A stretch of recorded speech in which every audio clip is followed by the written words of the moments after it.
তোমার ঘরে যে ভালো ভালো তরকারি রান্না হয়, গরু খাসির মাংস রান্না হয়, ওই তরকারি রান্নার সুঘ্রাণ দিয়া তোমার প্রতিবেশীকে কষ্ট দিবা না। ইল্লা আন্তাগরিফালা, তবে যদি তোমার মনে ইচ্ছা থাকে আমার ঘরে ভালো তরকারি রান্না করে আমি নিজেও খাবো, আমার প্রতিবেশীর জন্য একটু হাদিয়া পাঠাবো, যদি এই সদ ইচ্ছা থাকে তাহলে তোমার ঘরে ভালো খাবার রান্না করো, গ্রান ছড়াও। আর যদি এই হিম্মত তোমার ভিতরে না থাকে তাহলে ভালো ভালো রান্না করে প্রতিবেশীকে গ্রান দিয়া কষ্ট দিবা না। আপনি সচ্ছল মানুষ, সপ্তাহে 2-3 দিন আপনার ঘরে পোলাও, কুরমা, বিরিয়ানির আয়োজন হয়, কিন্তু আপনার পাশে যেই লোকটা থাকে বেচারা অভাবী গরিব মানুষ, কষ্ট করে দিন চালায়, সংসার চালায়, কুরবানির ঈদ ছাড়া সারা বছর 100টা গোশত কেনার হিম্মত সামর্থ্য হয়তো ব্যক্তির নাই। আপনি সপ্তাহে 2-3 যদি পোলাও, কুরমা, বিরিয়ানি রান্না শুরু করে দেন, এই গ্রান যখন তার নাকে যাবে, তার বাচ্চাদের নাকে যাবে, বলেন তো বাচ্চারা কষ্ট পাবে কি পাবে না? বাচ্চা যখন গোশতের গ্রান পায় বাবা মার কাছে অভিমান করবে, গোশত চাইবে। বাচ্চা না খেয়ে না পেয়ে যতটা কষ্ট না পাবে, বাবা মা যখন সন্তানকে দিতে পারবে না, বাবা মার কলিজার ভিতরে আঘাত লেগে যাবে।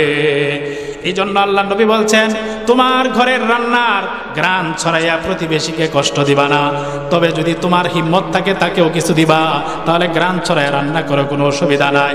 নবী বলেন, তোমার ঘরে এতটুকু আয়োজন হয়েছে যার থেকে প্রতিবেশীকে দেওয়ার মতো সামর্থ্য নাই, নবী বলেন প্রয়োজনে তোমার তরকারিতে একটু ঝোল বাড়ায়া দাও, একটু সামান্য ঝোল হলেও তোমার প্রতিবেশীর জন্য পাঠায়া দাও, প্রতিবেশীকে না দিয়া তোমার মুখে খাবার দিও না, এটা উচিত হবে না।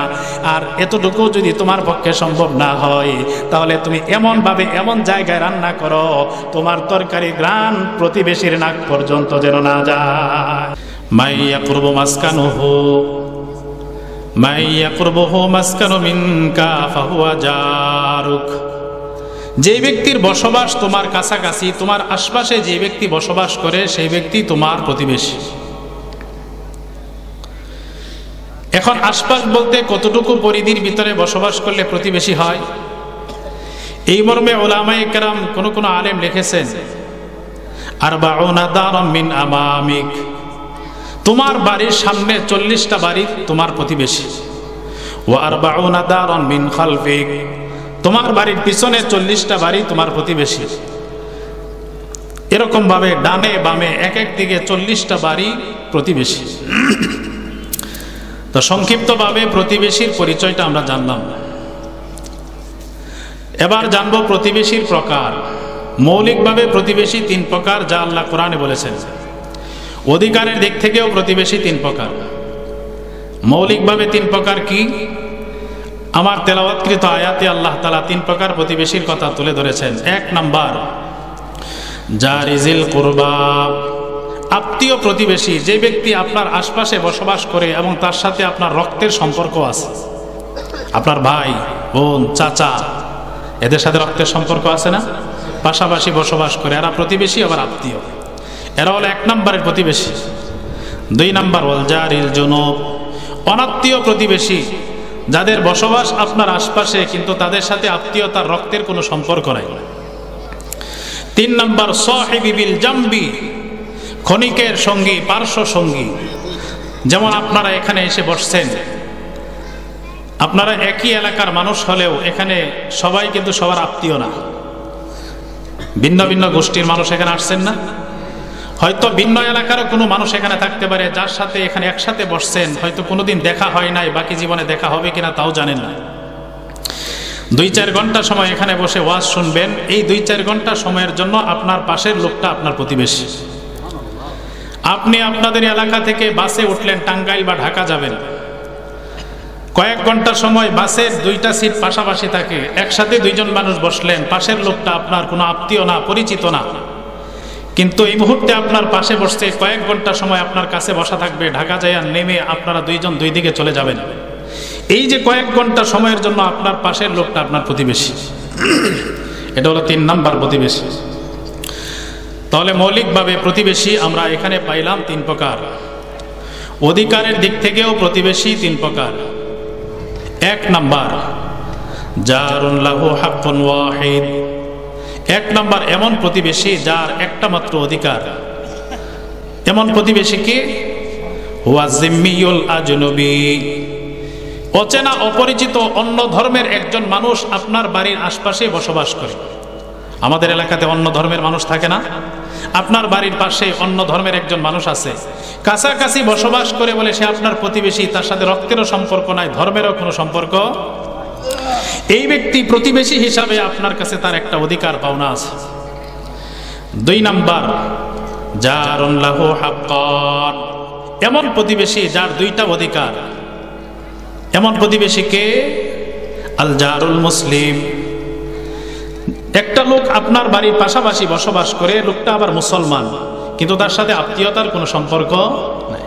মুসলমান হিসাবে, দ্বীনী ভাই হিসাবে তার একটা অধিকার, আবার আপনার পাশাপাশি বসবাস করার কারণে প্রতিবেশী হিসাবে আরেকটা অধিকার, এই জন্য তার 2 অধিকার। 3 নাম্বার, জারুন লাহু সালাসাতু হুকুক, এমন প্রতিবেশী যার 3টা অধিকার। এরকম প্রতিবেশী হলো আল জারুল মুসলিমুল করিব, আপনার পাশাপাশি বসবাস করে একজন ব্যক্তি, যে লোকটা আবার মুসলমান, আবার সে আপনার আত্মীয়, রক্তেরও সম্পর্ক রয়েছে। তো এই লোকের সাথে আপনার সম্পর্ক 3 দিক থেকে, মুসলমান হিসাবে ধর্মীয় সম্পর্ক, পাশাপাশি বসবাস হিসাবে প্রতিবেশীর সম্পর্ক, আবার তার সাথে রয়েছে আপনার আত্মীয়তারও সম্পর্ক। এই ব্যক্তির 3 ধরনের অধিকার। এই হলো অধিকারের দিক থেকে প্রতিবেশী 3 প্রকার। মৌলিকভাবে প্রতিবেশী 3 প্রকার, অধিকারের দিক থেকেও পাইলাম প্রতিবেশী কয় প্রকার। এবার সংক্ষিপ্তভাবে ইসলামী শরীয়তের দৃষ্টিতে প্রতিবেশীর বিষয়টা কতটা গুরুত্বপূর্ণ, এই বিষয়টা আপনাদের সামনে তুলে ধরার চেষ্টা করব ইনশাআল্লাহ। এই মর্মে 1 নম্বর কথা, রাসূলুল্লাহ সাল্লাল্লাহু আলাইহি সাল্লাম বলেন, আল্লাহ রাব্বুল আলামিন জিবরাইল আমিনের মাধ্যমে প্রতিবেশীর ব্যাপারে আমাকে এতটা গুরুত্ব দিয়েছে, এতটা তাকিদ দিয়েছে, আমি তো মনে করেছিলাম যে প্রতিবেশীকে সম্পদের ভাগীদার বানিয়ে দিবে।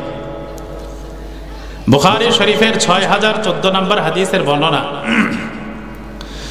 আন আয়েশা সিদ্দিকাহ রাদিয়াল্লাহু তাআলা আনহা ক্বালাত ক্বালা রাসূলুল্লাহ সাল্লাল্লাহু আলাইহি ওয়াসাল্লাম, নবীজির বিবি আমাদের আম্মা জান আয়েশা সিদ্দিকাহ রাদিয়াল্লাহু তাআলা আনহা বলেন, রাসূলুল্লাহ সাল্লাল্লাহু আলাইহি ওয়াসাল্লাম বলেছেন, মা যালা জিবরিল ইউসিনি বিল জার, নবীজি বলেন হযরত জিবরাইল আমিন বারবার আমাকে প্রতিবেশীর ব্যাপারে তাকিদ দিতে থাকেন। সকালবেলায় আসলে জিবরাইল বলে, ইয়া রাসূলুল্লাহ, প্রতিবেশীর প্রতি লক্ষ্য রাখবেন। দুপুরে আসলেও বলে নবী প্রতিবেশীর হক আদায় করবেন। রাতের বেলা আসলেও আবার বলে প্রতিবেশীর প্রতি কিন্তু খেয়াল রাখবেন। নবীজি বলেন, জিবরাইল প্রতিবেশীর ব্যাপারে এত বেশি গুরুত্ব আরোপ করছিল, হাত্তা জানান্তু আন্নাহু সাইওয়ারিসুহু, আমি ধারণা করলাম মনে হয় জিবরাইল আমাকে প্রতিবেশী আমার সম্পদের উত্তরাধিকারী বানায়া দিবে। সন্তান যেমন বাবার সম্পদের অধিকারী হয়, নবী বলে প্রতিবেশীর বিষয়টা এত গুরুত্ব আরোপ করছিল, আমি মনে করছিলাম আমার সম্পদেরও ভাগীদার বানায় দেয় কিনা। তাহলে এই হাদিস থেকে প্রতিবেশীর গুরুত্বটা কিছুটা হলে বোঝা যায় কিনা বলেন।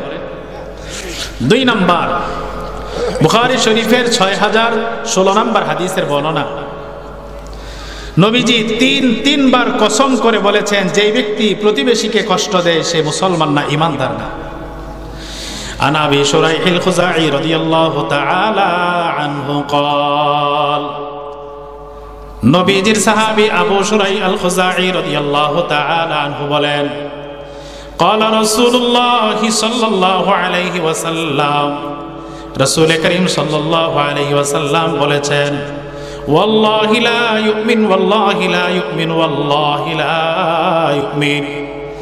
3 বার আল্লাহর নবী কসম করে বললেন, আল্লাহর কসম ওই ব্যক্তি ঈমানদার নয়, আল্লাহর কসম ওই ব্যক্তি ঈমানদার নয়, আল্লাহর কসম ওই ব্যক্তি ঈমানদার নয়। 3 বার বলার পর সাহাবায়ে কেরাম জিজ্ঞাসা করলেন, মান হুয়া ইয়া রাসূলুল্লাহ, ওগো নবী সেই ব্যক্তিটাকে 3 বার যার ব্যাপারে বললেন ঈমানদার নয়। নবীজি বলেন, আল্লাযী লা ইয়ামানু জারুহু বাওয়াইকা, যে ব্যক্তির অত্যাচার অনিষ্টতা থেকে তার প্রতিবেশীরা নিরাপদ না, এমন ব্যক্তি ঈমানদার না।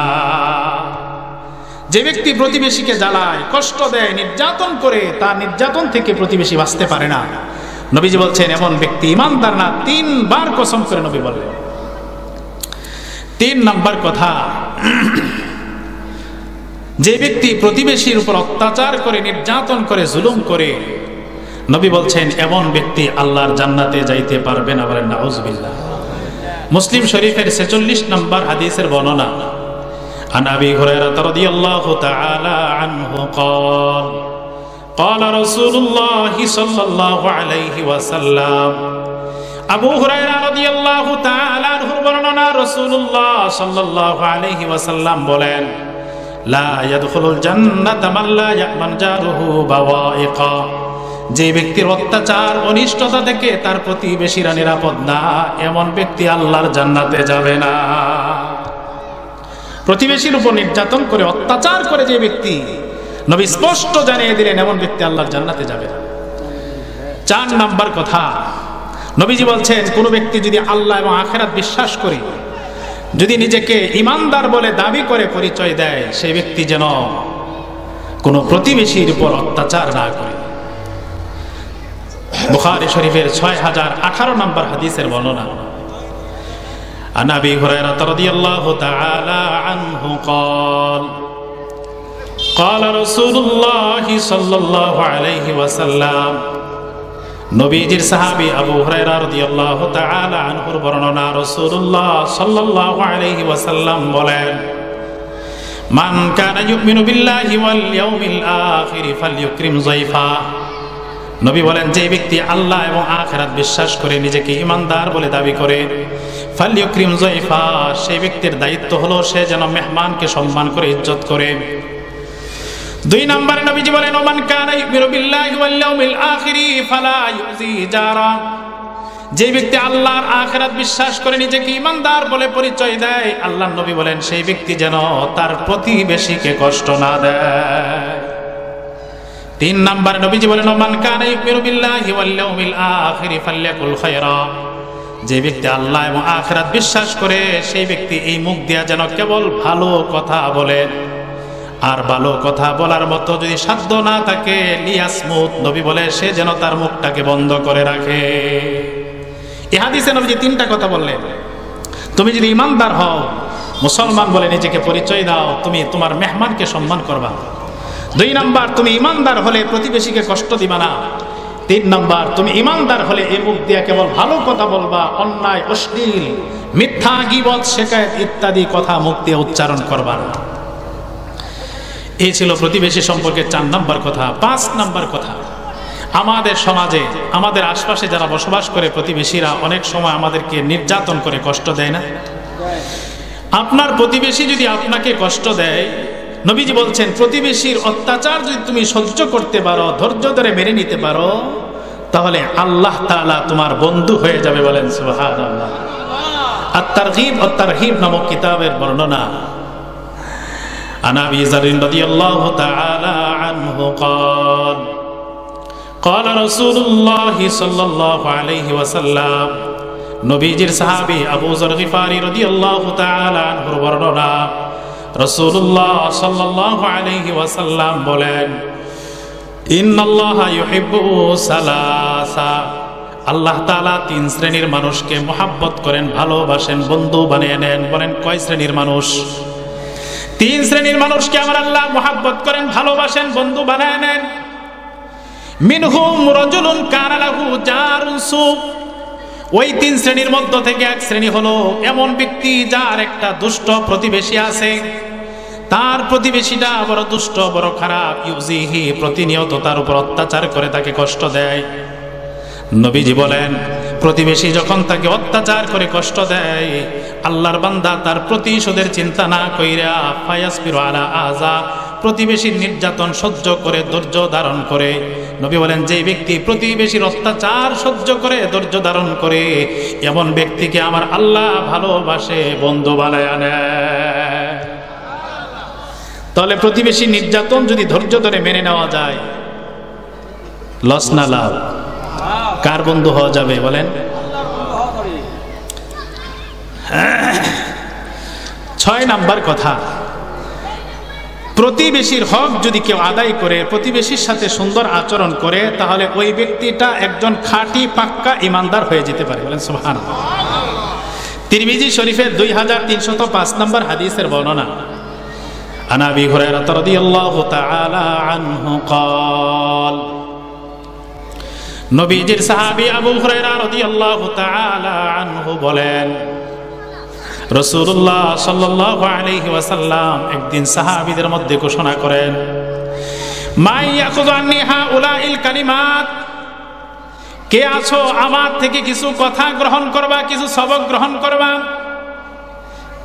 ফায়ামালু বিহিন্না আও ইউআল্লিমু মান ইয়ামালু বিহিন্না, এই সবকগুলো নিজে আমল করবে অথবা যে ব্যক্তি আমল করতে চায় তাকে শিখায় দিবে, এই নিয়তে আমার থেকে কিছু বাক্য গ্রহণ করবা, কে আছো? হযরত আবু হুরায়রা বলেন, আমি দাঁড়িয়ে বললাম, আনা ইয়া রাসূলুল্লাহ, নবী আপনার ওই সবকগুলো গ্রহণ করার জন্য আমি আবু হুরায়রা প্রস্তুত। নবীর ওই সবকগুলো আপনারাও গ্রহণ করতে রাজি আছেন? আল্লাহ তাআলা তৌফিক দান করেন। আবু হুরায়রা বলেন, আখাযা বিয়াদি ফাআদ্দা খামসা, নবীজি আমার হাত ধরলেন, গনে গনে আমাকে 5টা সবক দিলেন। বলেন কয়টা সবক? 1 নাম্বার, নবীজি আমাকে বললেন, আবু হুরায়রা ইত্তাকিল মাহারিম, আবু হুরায়রা হারাম জিনিস থেকে, হারাম কর্ম থেকে, হারাম কথা থেকে বেঁচে থাকো। হারাম খাবার খাইবা না, হারাম উপার্জন করবা না, হারাম কথা বলবা না, হারাম জিনিস চোখ দিয়া দেখবা না, হারাম কথায় কান দিয়া শুনবা না, হারাম থেকে বেঁচে থাকো। নবী বলেন, হারাম থেকে বেঁচে থাকার পর তুমি যদি তাহাজ্জুদ নাও পড়তে পারো, নফল বন্দিকে যদি খুব বেশি নাও পারো, ফরজ ওয়াজিব গুলো পালন করে যাইবা আর হারাম থেকে বেঁচে থাকবা, তাকুন আবাদান নাস, মানুষের মধ্যে তুমি সবচেয়ে বড় ইবাদতকারী বুজুর্গ হয়ে যাইবা। 2 নাম্বার, নবীজি বলেন, ওয়ারদা বিমা কাসামাল্লাহু লাকা তাকুন আগনান নাস, আবু হুরায়রা আল্লাহ তোমার জন্য যা বরাদ্দ দিয়েছে, আল্লাহর বরাদ্দ তুমি মেনে নাও, আল্লাহর ফয়সালাতে সন্তুষ্ট হয়ে যাও। তুমি ব্যবসা করছিলা, টার্গেট ছিল এবারের চালানে তোমার 5 লক্ষ টাকা লাভ হবে, কিন্তু পরিণামে দেখা গেল মাত্র 50,000 টাকাটা হাতে পেয়ে তুমি নারাজ না হইয়া আল্লাহর দিকে, আসমানের দিকে নজর দিয়ে বলো, আল্লাহ আপনি আমার জন্য 50,000-এর বরাদ্দ দিয়েছেন, আলহামদুলিল্লাহ আমি এতেই সন্তুষ্ট। নবীজি বলেন, আল্লাহ যখন যতটুকু দেয় তাতে তুমি খুশি হয়ে যাও, সন্তুষ্ট হয়ে যাও, তাকুন আগনান নাস, মানুষের মধ্যে তুমি সবচাইতে ধনী হয়ে যাইবা। 3 নাম্বার, নবীজি বলেন, আহসিন ইলা জারিক, হে আবু হুরায়রা, হে আমার উম্মত শুনে নাও, তোমার প্রতিবেশীর সাথে তুমি সুন্দর আচরণ করো, ভালো আচরণ করো, তাকুন মুমিনা, তাহলে তুমি একজন স্বচ্ছ খাঁটি ইমানদার হয়ে যাইবা। 4 নাম্বার, নবীজি বলেন, ওয়াহিব্বা লিন্নাসি মা তুহিব্বু লিনাফসিক, তুমি নিজের জন্য যা পছন্দ করো তোমার অন্য মানুষের জন্য তাই পছন্দ করো। আমি পছন্দ করি কেউ আমাকে নির্যাতন না করুক, অতএব আমিও কারো নির্যাতন করব না। আমি চাই কেউ আমাকে না ঠকাক, অতএব আমিও কাউকে ঠকায় দিব না।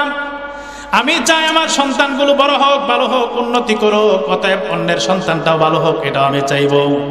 নবীজি বলেন, তুমি নিজের জন্য যা কামনা করো অন্যের জন্য সেটা চাও, সেটা কামনা করো, তাকুন মুসলিমা, তুমি একজন সত্যিকার অর্থের মুসলমান হয়ে যাইবা। 5 নাম্বার, নবীজি বলেন, ওয়ালা তুকসিরিজ যিহকা, আবু হুরায়রা বেশি হাসবা না, এই মুখ দিয়া বেশি হাসবা না, ফাইন্না কাসরাতাজ যিহকি তুমিতুল কলবা, কারণ অধিক হাসি মানুষের অন্তরকে মেরে ফেলে। বেশি হাসলে মানুষের অন্তর মরে যায়, বেশি হাসবা না। আমাদের মধ্যে হাসির অভ্যাস আছে না? সুযোগ পাইলে হাসি, 2-3 বন্ধু মিলে গল্প বসলে, চায়ের দোকানে আড্ডায় বসলে, আরে হাসতে হাসতে অবস্থা একজনের উপর একজন ভেঙে পড়তেছে না। আল্লাহ বলেন, ফাল্যাদহাকু কলিলা ওয়ালয়াবকু কাসীরা, ইমানদার যেন কম হাসে বেশি কাঁদে। আকসিরু যিকরা হাযবিল লাজ্জাতিল মাউত, তোমার দুনিয়ার সব স্বপ্নকে ধূলিসাৎ করে দিয়ে মৃত্যু মরণকে স্মরণ করো, বেশি বেশি পানি জড়াও চোখ দিয়া, হাসবা না। তাহলে এই হাদিসে একটা পাইলাম, নবী বলছে প্রতিবেশীর হক আদায় করো, তাহলে তুমি একজন খাঁটি ইমানদার মুসলমান হয়ে যাইতে। 7 নাম্বার, নবীজি বলেন, যেই ব্যক্তি তার প্রতিবেশীর কাছে ভালো, প্রতিবেশীরা যাকে ভালো বলে সেই ব্যক্তিকে আমার আল্লাহ ভালো বলে হিসাবে গ্রহণ করে নেয়। বলেন সুবহানাল্লাহ। قال رسول الله صلى الله عليه وسلم خير الأصحاب عند الله خيرهم لصاحبه। রাসূলুল্লাহ সাল্লাল্লাহু আলাইহি ওয়াসাল্লাম বলেন, যে ব্যক্তি তার সঙ্গী সাথী সহপাঠীদের কাছে ভালো, ওই ব্যক্তি আমার আল্লাহর কাছেও ভালো বলে গণ্য হয়ে যায়। ওয়া খায়রুল জিরানি ইনদাল্লাহি খায়রুহুম লিজারিহি, যে ব্যক্তি তার প্রতিবেশীদের কাছে ভালো, ওই ব্যক্তি আমার আল্লাহর কাছেও ভালো হয়ে যায়। প্রতিবেশীরা যদি আপনাকে ভালো বলে, আমাকে ভালো বলে, নবী বলছেন আল্লাহ তোমাকে ভালো বান্দা হিসাবে কবুল করে নেবে। 8 নাম্বার কথা, আমি ভালো না মন্দ, আমার কাজকর্ম ভালো না মন্দ, এটা আমি বুঝবো কি করে? আমি একটা কাজ করতেছি, আমি একটা কথা বলছি, আমি একটা কর্ম চালাইতেছি, আমার কর্মটা ভালো কিনা, আমি ব্যক্তি হিসাবে ভালো কিনা, এটা চিনা জানার মাপকাঠি হলো আমার প্রতিবেশী। বলে সুবহানাল্লাহ। عن عبد الله بن مسعود رضي الله تعالى عنه قال, নবীজির সাহাবী আব্দুল্লাহ ইবনে মাসউদ রাদিয়াল্লাহু তাআলা আনহু বলেন, ইন্না রাজুলান ক্বালা লিন নবী সাল্লাল্লাহু আলাইহি ওয়াসাল্লাম ইয়া রাসূলুল্লাহ, এক ব্যক্তি নবীজির দরবারে এসে বলে, ইয়া রাসূলুল্লাহ কাইফা আলামু ইযা আহসানতু ওয়া ইযা আসাতু, ইয়া রাসূলুল্লাহ আমি কাজটা ভালো করলাম না মন্দ করলাম, আমি ব্যক্তি হিসাবে ভালো না মন্দ এটা কেমন করে বুঝতে পারবো? নবীজি জবাব দিলেন, ইযা সামি'তা জিরানাকা ইয়াকুলুনা ক্বাদ আহসানতা ফাকাদ আহসানতা, যখন তুমি শুনতে পারবে তোমার প্রতিবেশীরা বলছে তুমি ভালো করেছো, তাহলে তুমি জেনে নাও সত্যি তুমি একজন ভালো মানুষ, ভালো কাজ করেছো। ওয়া ইযা সামি'তা ইয়াকুলুনা ক্বাদ আসাতা ফাকাদ আসাতা, নবী বলেন তোমার প্রতিবেশীর মুখে যখন শুনবা তুমি মন্দ করেছো, তাহলে তুমি নিশ্চিত জেনে নাও তুমি ব্যক্তি হিসাবে মন্দ, তোমার কর্মটাও মন্দ। তাহলে 8 নম্বরে জানলাম আমি ভালো না মন্দ, আমার কাজটা ভালো না মন্দ, এটা জানার মাধ্যম আমার প্রতিবেশী। 9 নাম্বার, একজন ভালো প্রতিবেশী মানুষের সুখ শান্তি সুখময় জিন্দেগীর লক্ষণ, আর একজন খারাপ প্রতিবেশী মানুষের জীবন দুর্বিষহ হওয়া, খারাপ হয়ে যাওয়ার লক্ষণ। আত-তারগীব ওয়াত তারহীব নামক কিতাবের বর্ণনা, আন সাদ ইবনে আবি ওয়াক্কাস রাদিয়াল্লাহু তাআলা আনহু قال قال رسول الله صلى الله عليه وسلم, নবীজির সাহাবী সাদ ইবনে আবি ওয়াক্কাস রাদিয়াল্লাহু তাআলা আনহু বলেন, রাসূলুল্লাহ সাল্লাল্লাহু আলাইহি ওয়াসাল্লাম বলেছেন, আরবাউম মিনাস সাআদা, নবী বলেন 4টা জিনিস মানুষের সুখ শান্তির লক্ষণ, আলামত। বলেন কয়টা জিনিস? 4টা জিনিস মানুষের সুখী হওয়ার আলামত, লক্ষণ। 1 নাম্বার নবী বলেন আলমারআতুস সালিহা, কারো ঘরের বিবি যদি ভালো হয়, বিবি যদি চরিত্রবান হয়, তাহলে বোঝা যায় এই লোকটা সুখী হতে পারবে। 1 নাম্বার আলামত ঘরের বিবি নেককার হওয়া, ভালো হওয়া। 2 নাম্বার আল জারুস সালিহ, কারো প্রতিবেশী যদি ভালো হয় তাহলে বোঝা যায় এই লোকটা হয়তো সুখী হবে। 3 নাম্বার নবী বলেন আল মারকাবুল হানি, একটা আরামদায়ক গাড়ির ব্যবস্থা যদি হয় তাহলে আশা করা যায় লোকটা আরামে চলতে পারবে, সুখে শান্তিতে চলতে পারবে। 4 নাম্বার নবী বলেন আল মাসকানুল ওয়াসি', কারো যদি একটা প্রশস্ত সুন্দর বাড়ির ব্যবস্থা হয়ে যায়, ওই লোকটা নিজে নিজে অন্তত নিজেকে সুখী মনে করে। সুখ শান্তির উপকরণ আলামত 4টা, তার মধ্যে নবীজি একটা বলেন আল জারুস সালিহ, একজন ভালো প্রতিবেশী একজন মানুষের জন্য সুখ শান্তির আলামত, লক্ষণ। ভালো প্রতিবেশী যেমন সুখ শান্তির আলামত, খারাপ প্রতিবেশী একজন মানুষ দুঃখী হওয়ার আলামত, ঠিক কিনা বলেন? তাহলে এই কয়টা হাদিসের মাধ্যমে মোটামুটি প্রতিবেশী গুরুত্বটা বোঝা যায় কি যায় না বলেন? প্রতিবেশীর গুরুত্ব সম্পর্কে 9টা কথা বললাম। এবার প্রতিবেশী অধিকার সম্পর্কে আপনাদেরকে কয়েকটা হাদিস শোনাতে চাই। প্রতিবেশীর কি কি অধিকার, একজন প্রতিবেশী আমার কাছে কি কি পাওনা, বা আমার প্রতিবেশীর কাছে আমার কি পাওনা, এ সম্পর্কে দায়িত্বগুলো কি, এগুলো জানা দরকার আছে না নাই? একটা হাদিসের ভিতরে নবীজি একসাথে প্রতিবেশীর 10টা অধিকার বর্ণনা করেছেন। বলেন কয়টা? এছাড়া অন্যান্য হাদিসে আরো অনেক অধিকারের কথা আছে, যে কয়টা বলা যায়। আত-তারগীব ওয়াত তারহীব নামক কিতাবে 3890 নম্বর হাদিসের বর্ণনা। আন আমর ইবনে শুআইব আন আবিহি আন জাদ্দিহি রাদিয়াল্লাহু তাআলা আনহু قال, আমর ইবনে শুআইব তার বাবা থেকে, বাবা তার দাদা থেকে হাদিস বয়ান করেন।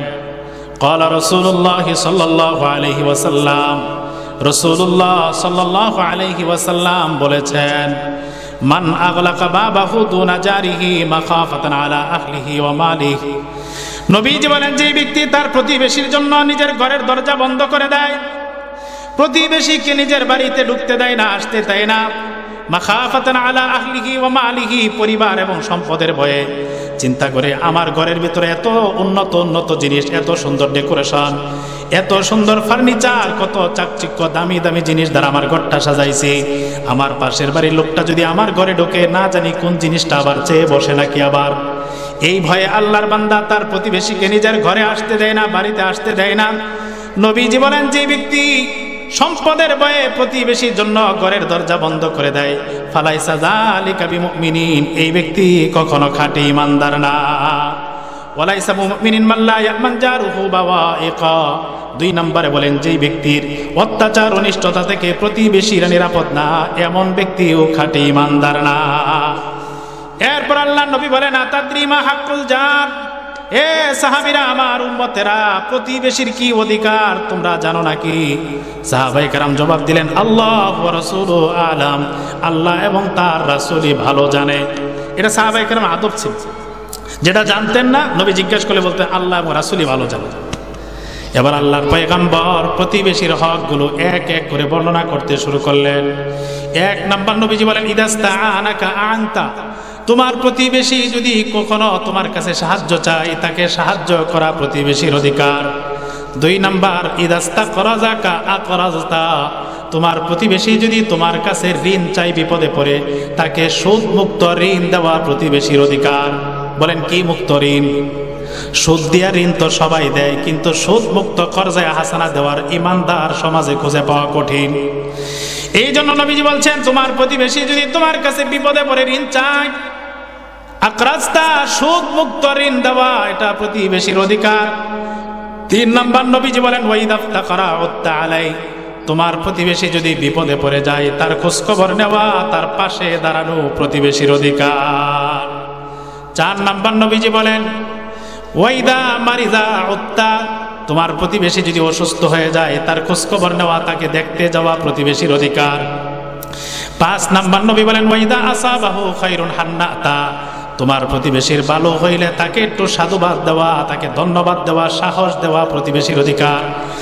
আপনি শুনলেন আপনার পাশের বাড়ির ছেলেটার বড় চাকরি হয়েছে সুন্দর, অথবা আপনার প্রতিবেশীর মেয়েটার জন্য ভালো একটা বিবাহের ফয়সালা হয়েছে, ওই প্রতিবেশীর সাথে দেখা হলে আপনি এই কথা বলা উচিত, ভাই শুনলাম মনটা ভরে গেছে, তোমার ছেলের একটা চাকরি হয়েছে ভালো।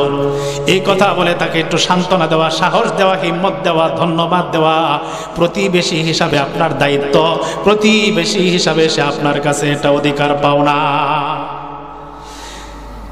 6 নম্বর নবীজি বলেন, ওয়াইদা আসাবাতহু মুসিবাতুন আযাইতা, প্রতিবেশীর যখন বিপদ হয়, মুসিবত এসে যায়, এমন সময় প্রতিবেশীকে একটু সান্ত্বনা দেওয়া, অভয় দেওয়া প্রতিবেশীর অধিকার। আপনার প্রতিবেশীর ব্যাপারে জানতে পারলেন ব্যবসায় লসকে, বেচারা একবারে কোণঠাসা হয়ে গেছে, এমন সময় আপনি তার বাড়িতে চলে যান, সান্ত্বনা দেন, ভাই রিজিকের মালিক আল্লাহ, চিন্তা করার কোনো কারণ নাই, একদিক দিয়ে চলে গেছে, আল্লাহ হয়তো অন্য দিক দিয়ে আরো ভালো কিছু দিয়ে দিবে, এই বলে তাকে একটু সান্ত্বনা দেওয়া প্রতিবেশী হিসেবে আপনার দায়িত্ব, সে আপনার কাছে এটা অধিকার পাওনা।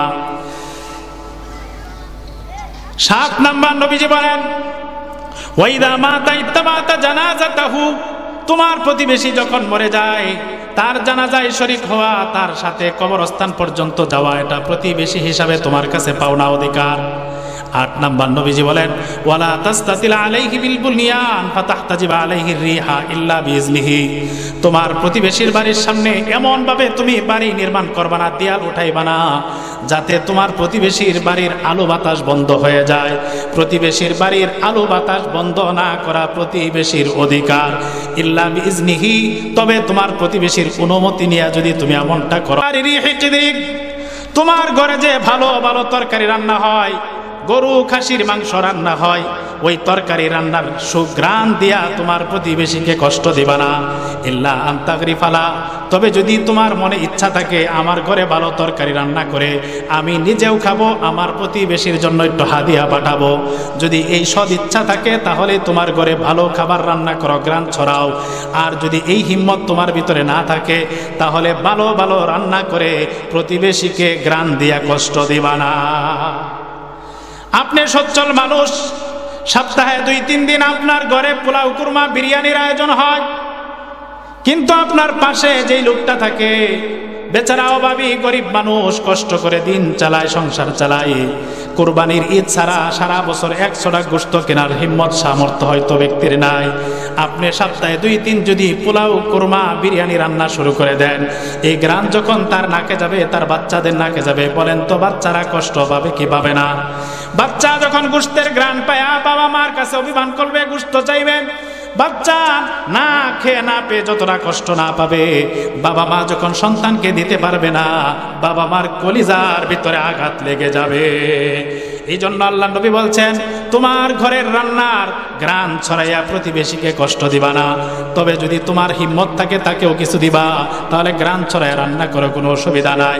নবী বলেন, তোমার ঘরে এতটুকু আয়োজন হয়েছে যার থেকে প্রতিবেশীকে দেওয়ার মতো সামর্থ্য নাই, নবী বলেন প্রয়োজনে তোমার তরকারিতে একটু ঝোল বাড়াইয়া দাও, একটু সামান্য ঝোল হলেও তোমার প্রতিবেশীর জন্য পাঠাইয়া দাও, প্রতিবেশীকে না দিয়া তোমার মুখে খাবার দিও না, এটা উচিত হবে না।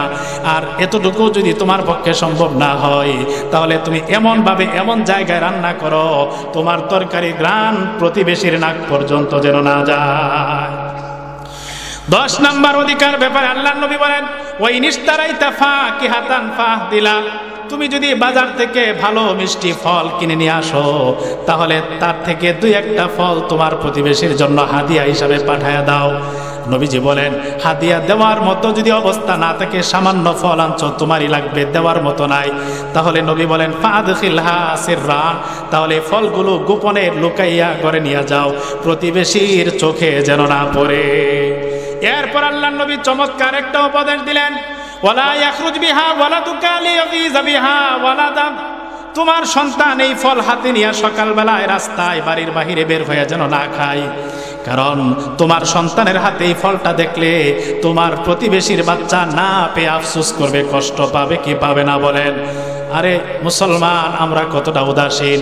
আমাদের সামর্থ্য আছে বলে আমি তো আমার সন্তানকে দৈনিক 500 টাকার মজা কিনে দিলেও আমার গায়ে বাজে না, দামি দামি মজা কিনে দিলাম, হাতে ধরায় দিলাম, সন্তান রাস্তায় ঘুরে ঘুরে খায়, আশপাশের মানুষকে দেখায় দেখায় খায়, আর বাচ্চারা তো বোঝে না, তাদের অভ্যাস ছোট্ট বাচ্চাদেরকে দেখায় দেখায় আরো লোভ লাগায়া খায়, খায় কি খায় না।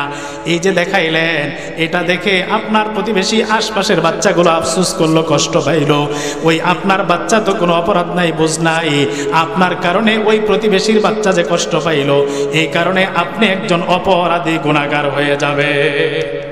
ইসলামের শিক্ষা কত সুন্দর। তোমার পকেটের টাকা দিয়ে মজা কিনে খাইবা, এটাও আরেকজনকে দেখায়া তার জিহ্বায় পানি উঠায় কষ্ট দিবা না। ইসলামের আদর্শ কত চমৎকার। এই আদর্শগুলো যদি আজকের মুসলমানরা, আমরা প্রত্যেকেই যদি জীবনে বাস্তবায়ন করতাম, আমাদের জীবন, আমাদের সমাজ, আমাদের পরিবার আরো কত সুন্দর হয়ে যেত, ঠিক কিনা বলেন? কিন্তু আমরা ইসলামের আদর্শগুলো থেকে আমরা অনেক দূরে চলে গেছি, নিজেদের পরিচয়টা বলে গেছি। আমরা তো মুসলমান, শুধু গরু খাই, কুরবানি দেই, তাই মুসলমান, বছরে ওয়াজ মাহফিল করি, মিলাদ মাহফিল করি, ইসলামের দাবি পুরা হয়ে গেল। আমরা মরি নামাজ, রোজা, হজ, যাকাত, মোটা মোটা কয়েকটা ইবাদত, এটি মনে হয় শুধু ইবাদত, এর বাহিরে মনে হয় ইসলাম বলতে কিছু নাই। কিন্তু এতক্ষণ আমি যা বললাম, এটা কি আমার বাপ দাদার কোনো কিচ্ছা বলছি না, রাসূলের হাদিস বলছি? এটা কি শরীয়তের অংশ কি অংশ না বলেন? এগুলো সমাজে জীবনে বাস্তবায়ন করার প্রয়োজন আছে না নাই? এই হাদিসে নবীজি প্রতিবেশীর 10টা অধিকার তুলে ধরলেন। এছাড়াও বিভিন্ন হাদিসে আরো অনেক অধিকারের কথা আছে, তন্মধ্যে থেকে কয়েকটা বলার চেষ্টা করব। 11 নম্বর অধিকার, প্রতিবেশীর সাথে ঝগড়া বিবাদ করা যাবে না। বলেন, প্রতিবেশীর সাথে কি করা যাবে না? কারণ প্রতিবেশীর সাথে ঝগড়া করলে কতটা ভয়ঙ্কর অপরাধ। মুসনাদে আহমদের 17373 নম্বর হাদিসের বর্ণনা, যে হাদিসটি মিশকাতুল মাসাবির 5000 নম্বর বর্ণনায় এসেছে। আন উকবাহ ইবনে আমির রাদিয়াল্লাহু তাআলা আনহু قال ক্বালা রাসূলুল্লাহ সাল্লাল্লাহু আলাইহি ওয়াসাল্লাম, নবীজির সাহাবী উকবা ইবনে আমির রাদিয়াল্লাহু তাআলা আনহু বলেন, রাসূলুল্লাহ সাল্লাল্লাহু আলাইহি ওয়াসাল্লাম বলেছেন, আউয়ালু খাসমানি ইয়াউমাল কিয়ামাতি আল-জারান, কিয়ামতে হাসরের ময়দানে আল্লাহর আদালতে সর্বপ্রথম যেই দুই ব্যক্তির বিচারের জন্য ওঠানো হবে তারা হবে দুইজন প্রতিবেশী। প্রতিবেশীর সাথে যদি আপনি দ্বন্দ্ব করেন, ঝগড়া করেন, কিয়ামতে আল্লাহর আদালতে সর্বপ্রথম কাতারের আসামি হয়ে যাবেন। এই জন্য নবীজি বলছে, উম্মত অন্য মানুষের সাথে তো ঝগড়া করবেই না, বিশেষভাবে প্রতিবেশী তোমার আশপাশে যারা থাকে, তোমার আপনজন হোক, আত্মীয় হোক অথবা অনাত্মীয় হোক, অথবা তোমার অস্থায়ী প্রতিবেশী হোক, তার সাথে কখনো ঝগড়া বিবাদে লিপ্ত হইবা না। কারণ প্রতিবেশীর সাথে যদি ঝগড়া করো, কিয়ামতে আল্লাহর আদালতে সর্বপ্রথম তোমাকে কাঠগড়ায় দাঁড় করায় দেওয়া হবে। তাহলে 11 নম্বর অধিকার, প্রতিবেশীর সাথে ঝগড়া বিবাদ না করা, তর্ক বিতর্ক না করা, কষ্ট না। 12 নম্বর অধিকার, প্রতিবেশীর উপর অত্যাচার নির্যাতন না করা, জুলুম না করা। খুবই আশ্চর্যজনক হাদিস। আন সাওবান রাদিয়াল্লাহু তাআলা আনহু قال قال رسول الله صلى الله عليه وسلم, নবীজির সাহাবী সাওবান রাদিয়াল্লাহু তাআলা আনহুর বর্ণনা, রাসূলুল্লাহ সাল্লাল্লাহু আলাইহি ওয়াসাল্লাম বলেন, মা মিন জারিন ইয়াজলিমু জারাহু ওয়া ইয়াকহিরা, যে প্রতিবেশী তার আরেক প্রতিবেশীর উপর জুলুম করে, অত্যাচার করে, এমন জুলুম অত্যাচার করে, নির্যাতন করে, হাত্তা ইয়াহমিলাহু যালিকা আলা আন ইয়াখরুজা মিন মানজিলিহি, প্রতিবেশীর জুলুম আর অত্যাচারের কারণে বেচারা তার ঘর বাড়ি ছেড়ে অন্যত্র চলে যেতে বাধ্য হয়ে যায়। আপনাদের বাড়ির পাশে অন্য এলাকা থেকে একজন ব্যক্তি এসে বাড়ি করলো, আপনাদের বাড়ির পাশাপাশি তার বসবাস, কিন্তু আপনি তার সাথে এমন আচরণ করলেন, এমন জুলুমের আচরণ শুরু করে দিলেন, আপনার আচরণে বেচারা বাধ্য হয়ে বাড়ি ঘর ছেড়ে যাইতে বাধ্য হয়ে গেল। নবীজি বলেন, কোন প্রতিবেশীর জুলুম অত্যাচারের কারণে প্রতিবেশী যদি বাড়ি ছাড়তে বাধ্য হয়ে যায়, ইল্লা হালাকা, এই অত্যাচারকারী প্রতিবেশী দুনিয়াতেই ধ্বংস, আখিরাতে জাহান্নামী হয়ে যাবে।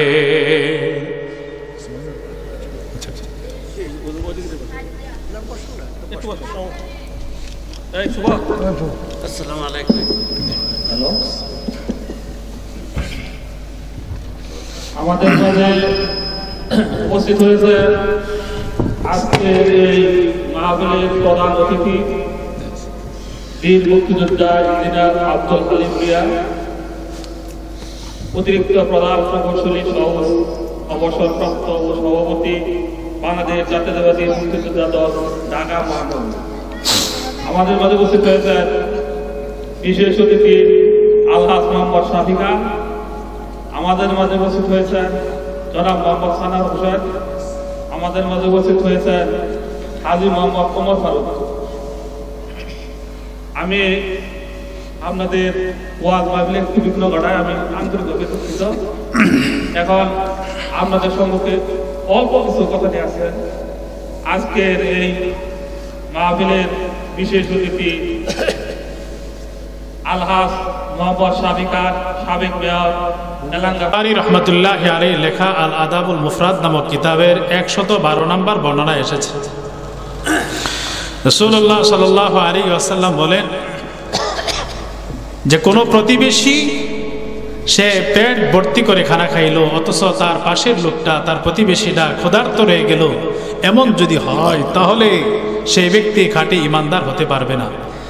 قال رسول الله صلى الله عليه وسلم لا ليس المؤمن الذي يشبع وجاره جائع।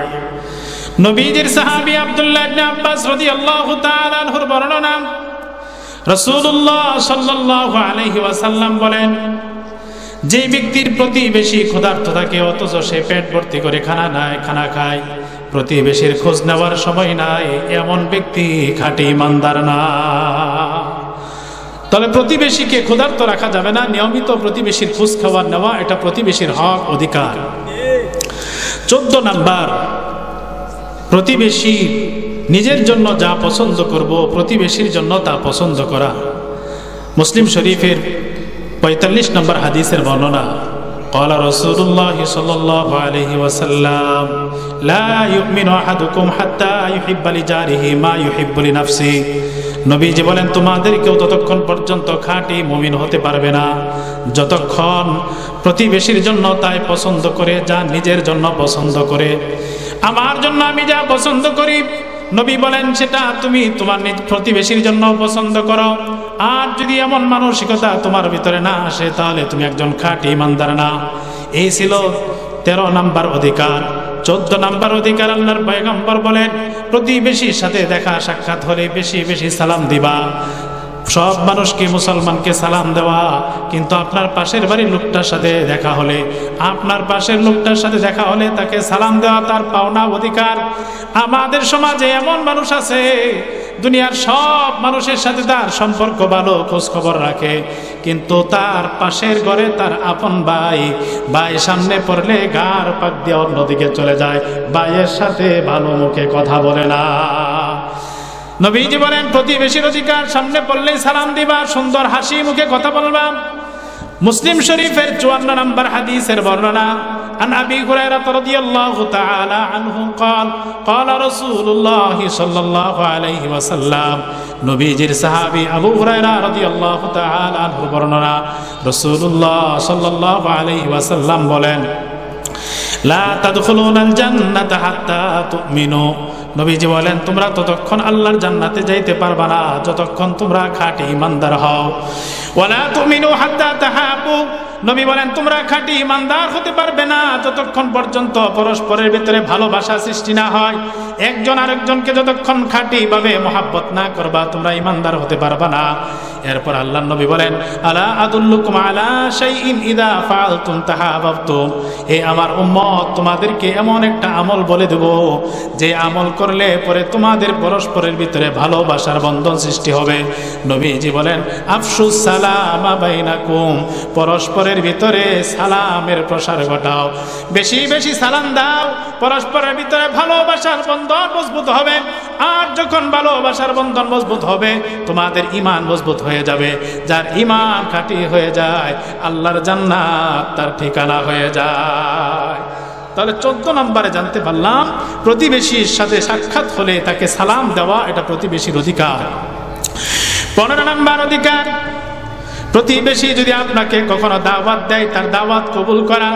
আমাদের সমাজে এমন মানুষ আছে, ভিন্ন এলাকার মানুষ যদি বিবাহ শাদীতে দাওয়াত দেয় দেখবেন মার্কেট করে সাজুগুজু করে পরিবারের সবাইকে নিয়ে দল বলে দাওয়াত খাইতে যায়, কিন্তু পাশের বাড়ির লোকটার সাথে একদিন সামান্য একটু মনোমালিন্য হয়েছিল, ওই লোক তার ছেলের বিয়ের আয়োজন করেছে, আপনাকে কার্ডের মাধ্যমেও দাওয়াত দিয়েছে, কিন্তু ওই 5 বছর আগে তার সাথে যে একটু মন কষাকষি হয়েছিল এই জন্য ওই ব্যক্তির বাড়ির দাওয়াতের আয়োজনের দিন সদল বলে পুরা পরিবার মিলে ঘর বাড়ি তালা দিয়ে অন্য আত্মীয়র বাড়ি বেড়াইতে চলে যায়। নবীজি বলে না, এমনটা করবা না। প্রতিবেশীর সাথে যদি তোমার মুখ কালো হয় কিন্তু ওই প্রতিবেশী তোমাকে যদি দাওয়াত দেয় তার দাওয়াত কবুল করা প্রতিবেশীর অধিকার। ক্বালা রাসূলুল্লাহ সাল্লাল্লাহু আলাইহি ওয়াসাল্লাম ইযা দুইয়া আহাদুকুম ইলা তুআমিন ফালইউজিব। তোমাদের কাউকে যদি খাবারের জন্য দাওয়াত দেয় তাহলে ওই দাওয়াত কবুল করা তোমাদের দায়িত্ব। উপস্থিত হওয়ার পর ফাইনশা আতইমা, রুচি থাকলে খাবে, ওইলা তারাকা, আর যদি তোমার খাবারের চাহিদা না থাকে তাহলে খাবার ছেড়ে দাও, সমস্যা নাই, কিন্তু দাওয়াত অনুষ্ঠানে অংশগ্রহণ করা প্রতিবেশীর হক, তোমার দায়িত্ব। তবে একটা মাসআলা মনে রাখবেন, আপনি যদি আগে থেকে জানতে পারবেন ওই বাড়ির যে দাওয়াতের অনুষ্ঠান, বিয়ে বাড়ির দাওয়াতের অনুষ্ঠান, সেখানে গান বাদ্য বাজনা অশ্লীল কর্মকাণ্ডের আয়োজন চলতেছে, এটা যদি আগে আপনি সংবাদ পান তাহলে ওই দাওয়াতে অংশগ্রহণ করা আপনার দায়িত্ব তো নয়, বরং সেই দাওয়াতে উপস্থিত না হওয়াটাই দায়িত্ব। 16 নম্বর অধিকারের ব্যাপার, নবীজি বলেন তোমরা প্রতিবেশীকে পরস্পরে হাদিয়ার আদান প্রদান করো। মুসলমানকে পরস্পরে হাদিয়া দাও। হাদিয়া দিলে তোমাদের 2টা ফায়দা হবে। আত-তারগীব ওয়াত-তারহীব নামক কিতাবের বর্ণনা। ক্বালা রাসূলুল্লাহ সাল্লাল্লাহু আলাইহি ওয়াসাল্লাম, নবীজি সাল্লাল্লাহু আলাইহি ওয়াসাল্লাম বলেন তাহাদাউ তাহাবু, একজন আরেকজনকে হাদিয়ার আদান প্রদান করো। তোমার পাশের বাড়ির লোকটার জন্য তুমি হাদিয়া পাঠাও, সেও তোমাকে হাদিয়া দেও। এইভাবে একজন আরেকজনকে যদি বেশি বেশি হাদিয়া দাও তোমাদের ভিতরে ভালোবাসার বন্ধন সৃষ্টি হবে। 2 নাম্বার ওয়ায়াযহাবুশ শাহনা, তোমাদের অন্তর থেকে হিংসা বিদ্বেষ দূর হয়ে যাবে। এই মোটামুটি 16টা প্রতিবেশীর অধিকার বললাম। কিন্তু হাদিয়া দেওয়ার ক্ষেত্রে মুসলমান মনে রাখবেন, আমাদের মনটা সংকীর্ণ হয়ে যায়। আমার ঘরে সামান্য জিনিসের ব্যবস্থা হয়েছে, সামান্য জিনিস আমার প্রতিবেশীর ঘরে কেমন করে পাঠায়, অথবা আমার প্রতিবেশীর যদি সামান্য তুচ্ছ একটা জিনিস আমার জন্য হাদিয়া পাঠায়, আমি রাগ করি, অভিমান করি, আর এমন জিনিস আবার দিতে হয় নাকি? হয় কি হয় না বলেন?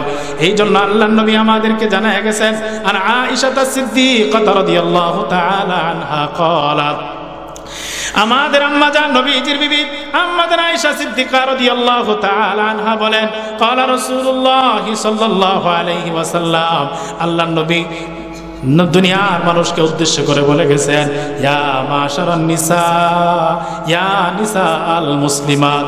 নবীজি বলে, হ্যাঁ মুসলমানদের নারীগণ, ভালোভাবে শুনে রাখো, লা তাহকিরান্না জারাতুন নিজারাতিহা, প্রতিবেশী আরেক প্রতিবেশীর জন্য হাদিয়া দেওয়ার ক্ষেত্রে যেন কার্পণ্য না করে। তুচ্ছ জিনিসের ব্যবস্থা হলেও, কম দামি জিনিসের সামান্য বস্তুর ব্যবস্থা হলেও সেটা হাদিয়া দিতে জিনিসটাকে তুচ্ছ মনে করবা না। অথবা তোমার প্রতিবেশী যদি সামান্য জিনিস তোমার জন্য হাদিয়া পাঠায়, ওইটাকে তুচ্ছ মনে করে অবজ্ঞা করবা না। নবী বলে, ওয়ালাউ বিফিরসানা শাতিন, ওয়ালাউ ফিরসানা শাতিন, একটা ছাগলের খুর যেটা খাওয়ার যোগ্য না, এমন জিনিসও যদি হাদিয়া পাঠায়, তুমি সেটা সাদরে ভক্তির সাথে গ্রহণ করে নাও। তুচ্ছ জিনিসও হাদিয়া দিতে কার্পণ্য করবা না। তাহলে প্রতিবেশীর গুরুত্ব সম্পর্কে 9টা কথা বললাম, প্রতিবেশীর 16 থেকে 17টা অধিকার বললাম, সর্বশেষ অধিকারের সংশ্লিষ্ট একটা হাদিস শোনাইলাম। মোটামুটি সংক্ষিপ্তভাবে আমার আলোচ্য বিষয়ের প্রথম পয়েন্ট প্রতিবেশীর অধিকার, এ পর্যায়ে এতটুকুই রাখলাম। 2 নম্বর আরেকটা বিষয় আপনাদেরকে শোনাইব বলছিলাম, সেটা হলো আত্মীয় স্বজনের অধিকার। কার অধিকার বলেন? আত্মীয় স্বজনের। এই বিষয়টা সংক্ষেপে, এত লম্বা করবো না, সংক্ষিপ্ত কয়েকটা পয়েন্টে আলোচনা শেষ করি, প্রধান বক্তা ইনশাল্লাহ এসে যাবে, আপনারা একটু ধৈর্য ধরে জমে বসেন।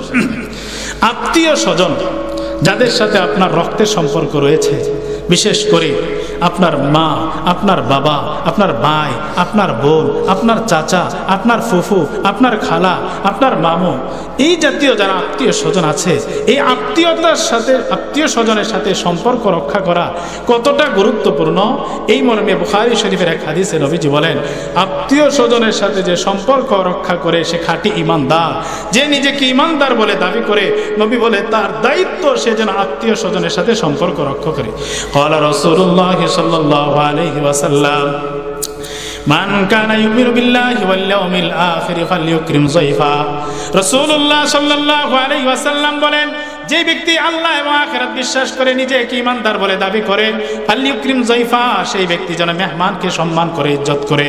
2 নম্বর নবীজি বলেন, ওমান কানা ইউমিনু বিল্লাহি ওয়াল ইয়াউমিল আখির ফালইয়াসিল রাহিমা, যে ব্যক্তি আল্লাহ আখিরাত বিশ্বাস করে, মুসলমান বলে পরিচয় দেয়, সেই ব্যক্তি যেন আত্মীয় স্বজনের সাথে সুসম্পর্ক রক্ষা করে। 2 নম্বর নবীজি বলেন, যে ব্যক্তি আত্মীয় স্বজনের সাথে সম্পর্ক ছিন্ন করে দেয়, এমন ব্যক্তি কখনো আল্লাহর জান্নাতে যাইতে পারবে না।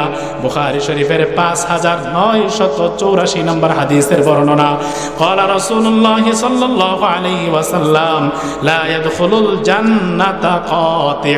রাসূলুল্লাহ সাল্লাল্লাহু আলাইহি ওয়াসাল্লাম বলেন, যে ব্যক্তি আত্মীয় স্বজনের সাথে সম্পর্ক ছিন্ন করে দেয়, ভাইয়ের সাথে যোগাযোগ নাই, বোনের সাথে সম্পর্ক নাই, চাচার সাথে কথা বলে না, মামার সাথে যোগাযোগ রাখে না, মা বাবার সাথে পর্যন্ত সম্পর্ক রাখে না, নিকট আত্মীয়দের সাথে যেই ব্যক্তি সম্পর্ক ছিন্ন করে ফেলে, আল্লাহর নবী বলেন, এমন ব্যক্তি লা ইয়াদখুলুল জান্নাহ, আল্লাহর জান্নাতে প্রবেশ করতে পারবে না।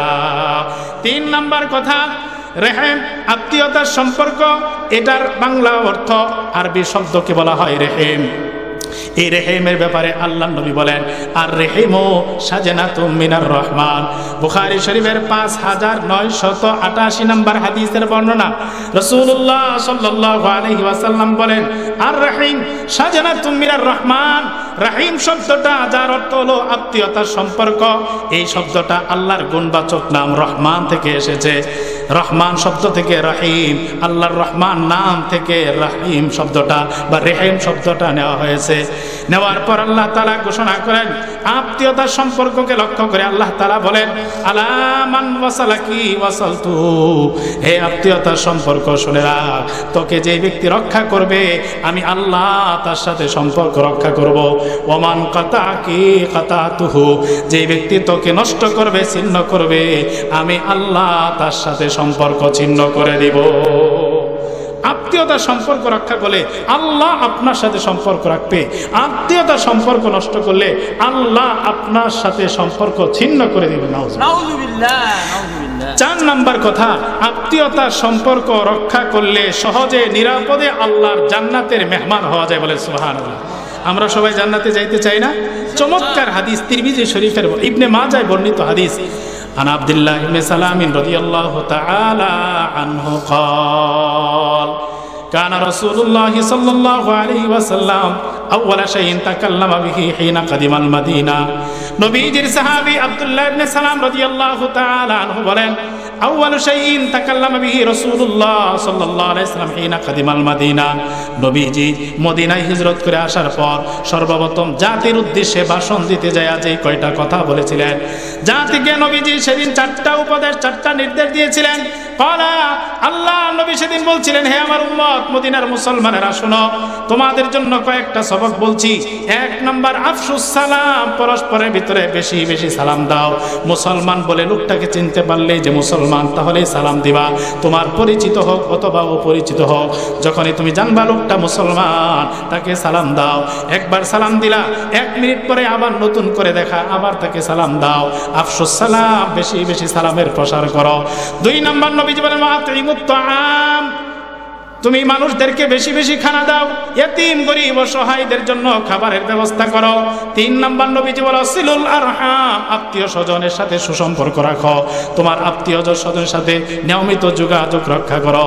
4 নাম্বার আল্লাহর নবী বলেন ওয়াসাল্লু বিল্লাইল ওয়ান নাসু নিয়াম, রাতের গভীরে যখন মানুষ ঘুমের মধ্যে বিভোর থাকে এমন সময় এই কনকনে শীত উপেক্ষা করে আরামের ঘুমকে লাথি মেরে ছেড়ে দিয়া ঠান্ডা পানি দিয়া ওযু কইরা 2-4 রাকাত তাহাজ্জুদের নামাজ আদায় করো।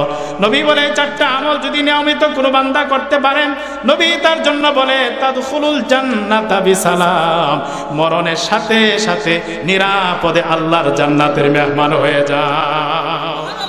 আমরা সবাই জান্নাতি হতে চাই তো? তাহলে 4টা আমল করতে রাজি আছি ইনশাআল্লাহ। তাহলে আত্মীয়তার সম্পর্কের গুরুত্ব সংক্ষিপ্তভাবে 4টা হাদিসের মাধ্যমে বোঝানোর চেষ্টা করলাম, আশা করি বুঝে আসছে।